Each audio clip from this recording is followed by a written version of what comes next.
Hello, my name is David Zimmerman. I'm an internet marketing consultant, and my company is named Reliable Acorn. Today I'm going to help you find guest blogging opportunities for your website. Why would you want these? Well, guest blogging is a great way to build links to your website, which Google uses to determine whether your website is credible. With guest blogging, we're giving a website content. In exchange, we're linking back to our website, whereas that website is voting a vote of credibility to our website. Now, not every website from which we could build a guest blog post or submit an article to is some website from which we would actually want to get a link to our website. So today I'm going to show you not only how to find these opportunities, but how to evaluate them as potential valuable guest blogging opportunities. Now, there's a lot of ways to do this, and a lot of people who would like to charge you money for this, but I'd say the best way to do this is simply going to Google and finding them yourself. Now, the key here is to think about a topic. This topic should be something broad that relates to your company, your business, or your website. So let's pretend, for example, we're selling cribs and other equipment and furniture that a new parent would need.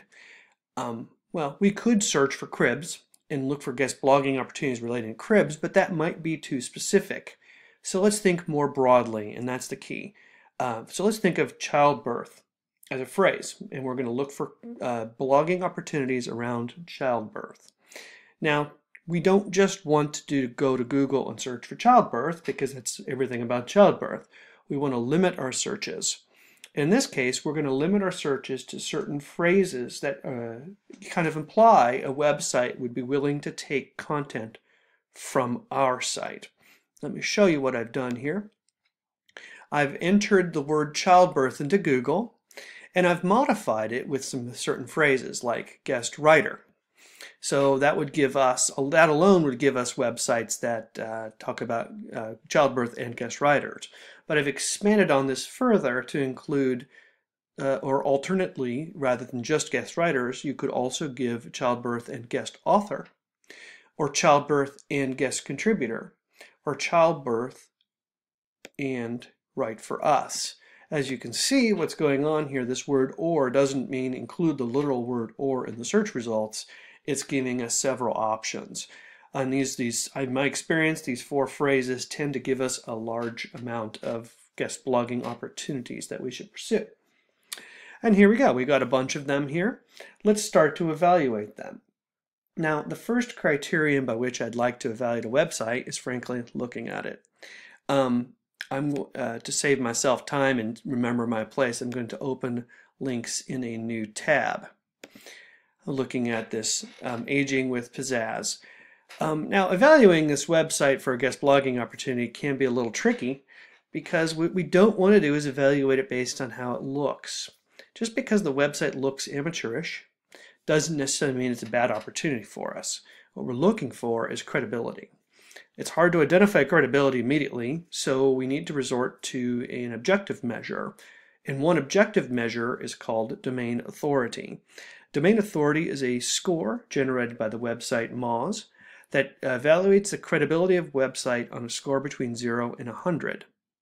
This is an exponential scale, so only the most top websites in the world, Google and Facebook perhaps, are a domain authority of 100. A domain authority of 0 means not that it's a terrible website, just means that it doesn't have much authority yet. Now, there's all kinds of ways to learn the domain authority of a website, and if you have a free Moz account, you can use their tools to get it. In this case, without doing that, I'm going to use a site called Moz Checker.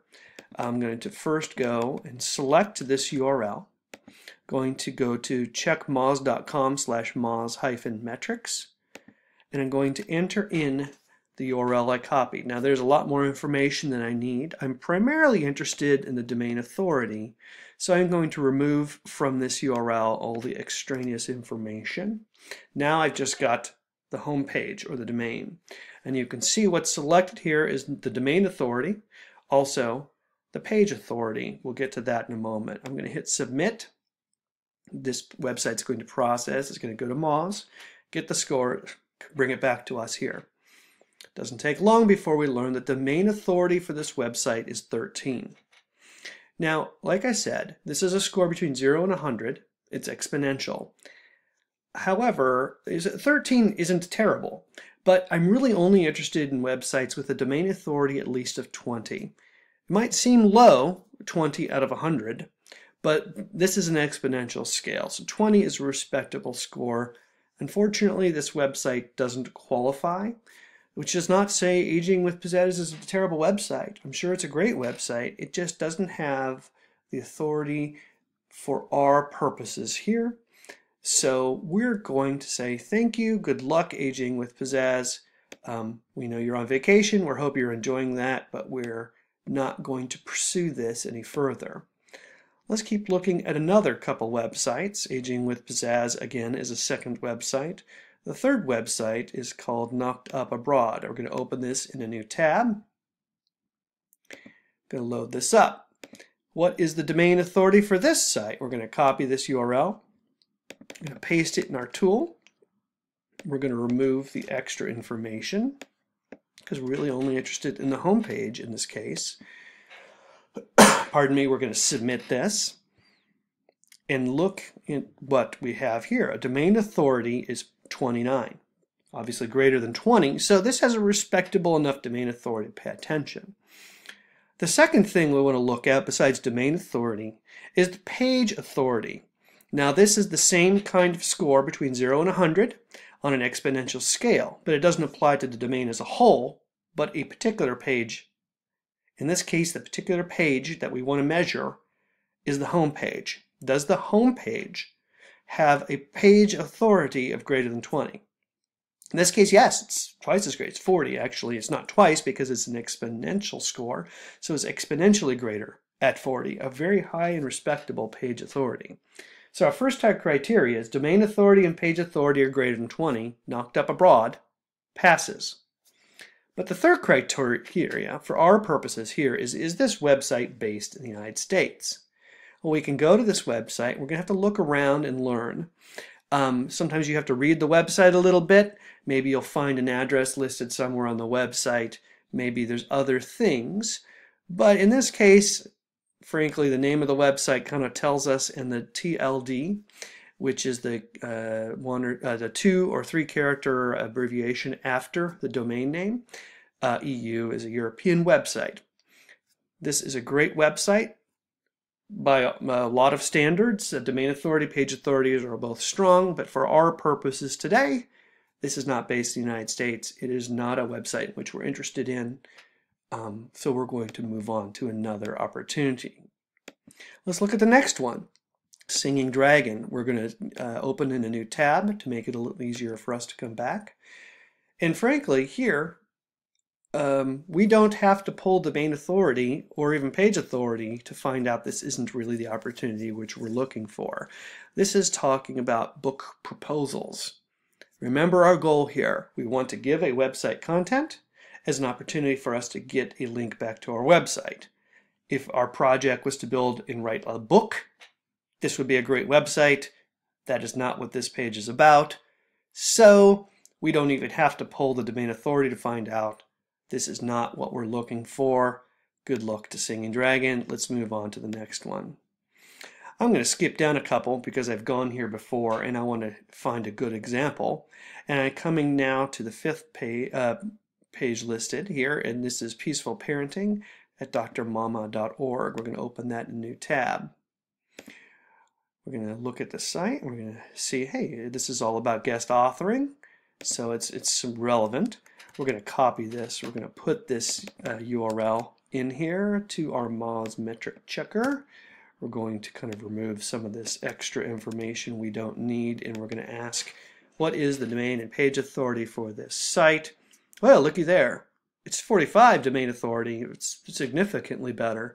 The page authority is even 54 for the home page. So, hey, as far as authority, this website has some good authority. So that qualifies. What's the next thing we check? The next thing we check is whether this website is based in the United States. And so that we just have to read. It is a .org, which could be based in the United States. We don't know whether this one is, but if we read on, we find out. If we want to contact them, we have to contact them in Virginia Beach, Virginia, in the United States. So I'm going to say, yeah, I agree. I think this website truly is based in the United States. That's the third criteria. The fourth criteria is whether or not we have to pay in order to submit an article to this website. For our purposes, we don't want to have to pay anybody to submit an article. There might be circumstances under which we would be willing to do that, but for this process, it is not something we want to do. As I've been here before, I did read through this. They do not take payments for submission of an article, so this criteria, the fourth criteria, passes as true. We are good. We're going to continue evaluating this website. As we do, we can identify the fact, what we want to do, is find previously contributed articles to this site. Why do we want to look at this? Well, there's a couple reasons. We want to first of all see the kinds of articles they take. Are they quality? Are they relevant? Did they just accept anybody who sends them content? Or is there a clear evaluation process? Second of all, we want to look at some of the technical details about the previously contributed articles, which we'll get to in a moment. So I'm going to pause this screen share for a moment and find a couple of previously contributed articles as an example. So I've looked through this site and I've found that there are a couple of examples of contributed articles, one of which is this one about the benefits of cloth diapers. Clearly it's relevant and related to the topic of the site, so they have a higher standard of acceptance. They don't just take anything from anybody. And we learn, so it's looking like a good opportunity. But one of the technical aspects we want to look at about how this website deals with their contributors is we want to ask the question, are the links passing authority to the contributor's website? One of the ways we do this is we're looking for an HTML attribute called the nofollow tag. To do this, to see this, what we have to do is look at the HTML to see if the words rel equals nofollow are in a link. To do this becomes a little bit technical, but bear with me. I think you see it's pretty easy. So we're going to hover over a link. This is the contributor, Jenny, and this is her website. So they're linking back to her. She's linking back to her website here. In Chrome, all we got to do is right-click, go to Inspect. Your thing might look a little different than mine. This shows us the HTML of the link here. As you can see, it's just a simple HTML link. href equals, and then the URL to which it links, and the anchor text is Mom Loves Bast. If this were a nofollow link, we would also see the phrase rel equals, quote, nofollow, with no space, end quote.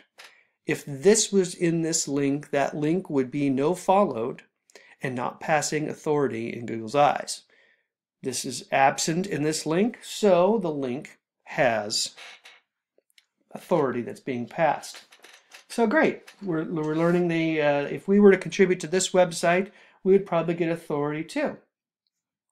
So the last thing we need to do is look at, see if a website has guidelines about what they take as far as articles. And it turns out that's the page we landed on in the first place, the Writer's Guidelines page. So everything we need to know about writing for this website is right here in front of us. That was easy. And then we need to figure out, obviously, a way to contact them. And there's several ways as you read through this page. There's email addresses. They even have a page about contacting us. We could even possibly contact them through social media if they would list their social media sites. If there is no means to contact the website, we might be a little suspect and ask ourselves, why is this the case, and not consider this a valid opportunity. So now that we've found this opportunity, let's contact and reach these people. Maybe we can make an arrangement where we can contribute an article to their site, and in exchange